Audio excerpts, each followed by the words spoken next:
everyone deserves a guy like Bergie. So that's why I'm trying to give it a chance too, because I like everything about him I've seen so far. So why am I gonna knock that right away? Knocking out cute stuff. Speaking of the devil. Shit, I can't even. Hey, where's mine, baby? I think Caren is blindsiding people. People are not noticing that she's actually playing games. They think because, she's this meek little girl who's just batting her eyelids, so she's the victim, and suddenly Victor, because of his size, he's the aggressor, and he is sort of trying to sort of intimidate Bergie and Caren. I don't get why. And I'm here for Harrison and Destiny winning the challenge. I love it for them. And I love how the acts of service with how Harrison always makes sure that Destiny has a breakfast. She doesn't have to even ask him for it. But anyway, hi there. Thanks for stopping by. It's Valerie. Welcome to my channel. In this episode, I'll be reviewing Love Island USA, Season 5, Episode 8. If you're new here, don't forget to subscribe, click the like button, and turn on the notification bell for when I upload new videos. I'm so sorry my reviews are running late. As you know, I'm on holiday. Hopefully next week we'll be back to, normal. I remember feeling very guilty for criticizing Caren when she recoupled with Victor, and it's sad to say I was right, because at that moment I felt she chose Victor because she didn't want Hannah to get Victor, so this is why she chose him. And after their fight, after the latest recoupling with Victor picked her, and she then leaves him and goes to explore things with Bergie, doesn't make sense to me. I think Caren is always going to put herself first, and she's always going to do everything and anything to make sure that she comes out victorious, in the sense that when she snaked Hannah cried and said, when they were making up, she said, I know you'd never hurt me. I don't think Hannah was very logical in her thought process, because I think Caren is going to do everything and anything in order to stay in the villa.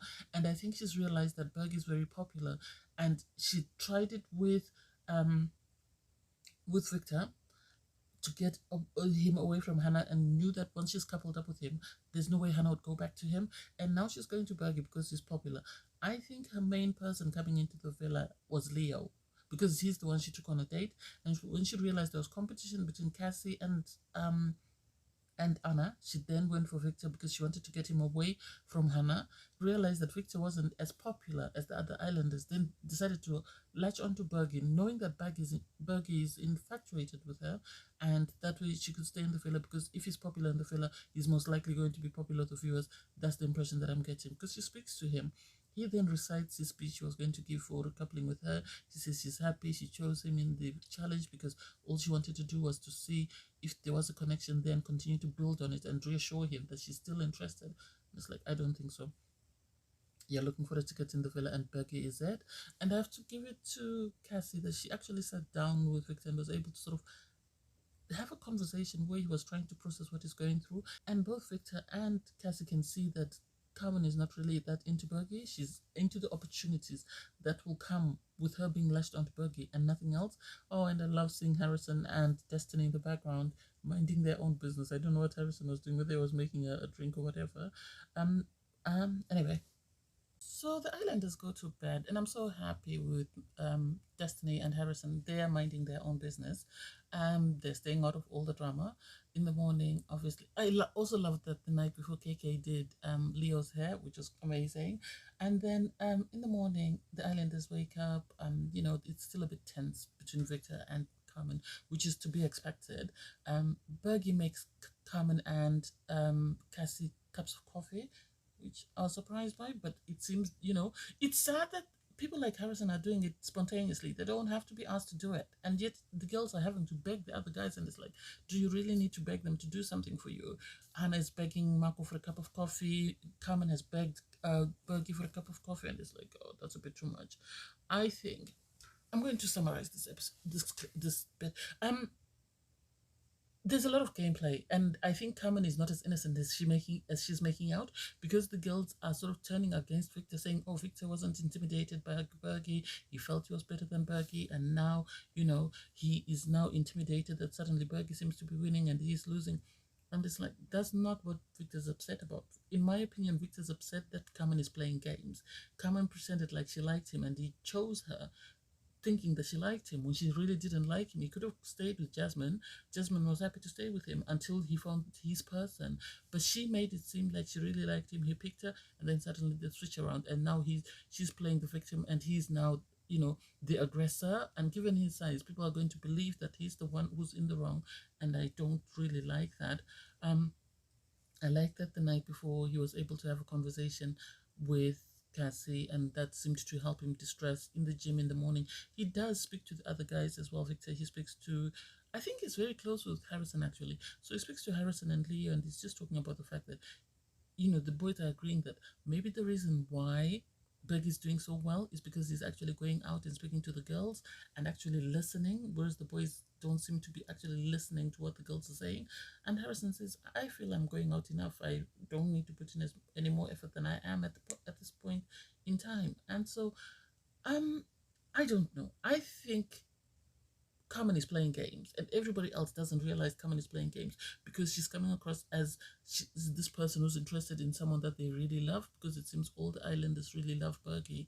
And so now, because she's showing him interest, everyone has a soft spot for her in the sense that she's showing interest. Nobody's questioning how genuine her intentions are. I haven't seen anyone say anything, and it's shocking to me that why is nobody questioning what or asking her what is it exactly you like about Bergie. I haven't heard anyone say anything.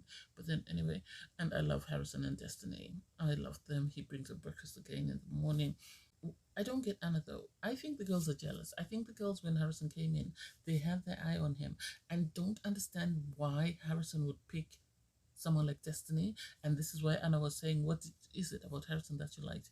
Harrison said he likes that she's intelligent, she's beautiful, he listed quite a lot of things. And I think people cannot comprehend how, I don't mean to make it seem about race, how a black woman like Destiny could win over a guy like Harrison that every other girl in the villa wants. Do you understand what I mean? So I think this is where all that sort of vitriol from people like Anna and her calling him a hoe, I didn't like that. And you could tell when Anna said, oh, I thought we had a deep emotional connection last night.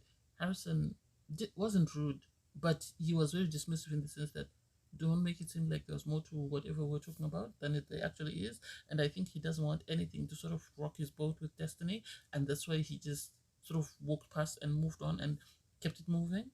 So Destiny receives a text to say that there will be a couples game. So people need to go in their couples and start sort of prepping for the game, and there'll be a celebrity host.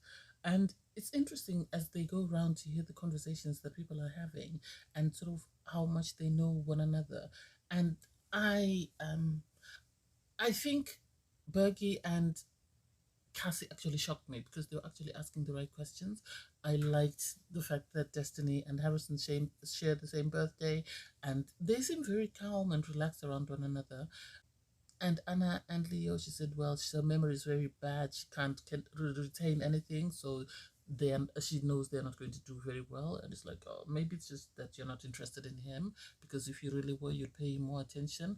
I liked Keenan and KK. They were busy talking and chatting about, their relationship and their connection.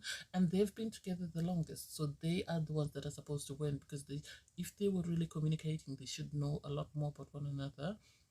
Hannah and Marco. I don't know what Hannah really likes about Marco. I really don't get it. Maybe I will get it at some point. But he seems very shallow. And so I don't know whether she's just attracted to his physical appearance or whether because he's the only guy she seems likely to sort of have a connection with, she's going to keep him sweet until a bombshell comes in and then she creates another connection. And then Carmen decides to use the waterworks to say that she's upset with Victor because he told Bergie that she wasn't really seeing Bergie in a romantic sense and he was more of a friend. And it's like, why? Why are you in this villa? So are you in this villa to get rid of everybody, or are you in this villa to look for a connection? Why are you now the victim? You've just recoupled with Victor, and yet you're telling him you're friend zoning him because you don't see anything romantic. You recoupled with him because you knew he would keep you in the villa. You didn't recouple with him because you're interested in him romantically. Own it with your chest. Don't play games. So all the islanders are getting ready, and Victor waits until all the guys are in the room, which I really appreciate because he didn't want Chinese whispers, whereby everybody brings information back to the other person incorrectly. So he then brings up the fact that Bergie, told Carmen that Victor said she was interested in Bergie as a friendship relationship, not as a romantic relationship. And Bergie was like, well, that's not what I intended it to do. And I have to give him a lot of credit because he told the truth. You told him, Bergie, we have put our trust in you. We've tried to teach you everything we know.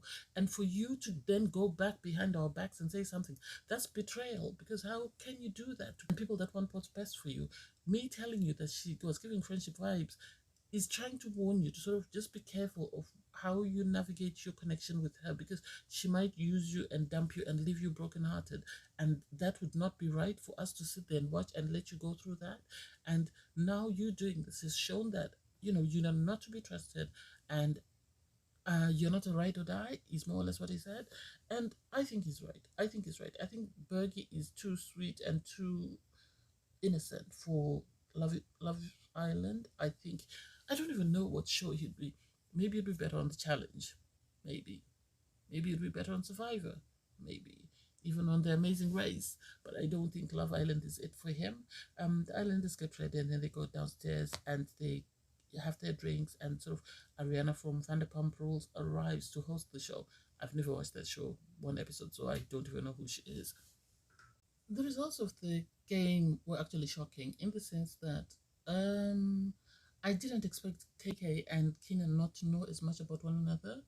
That makes me sort of cautious about their relationship.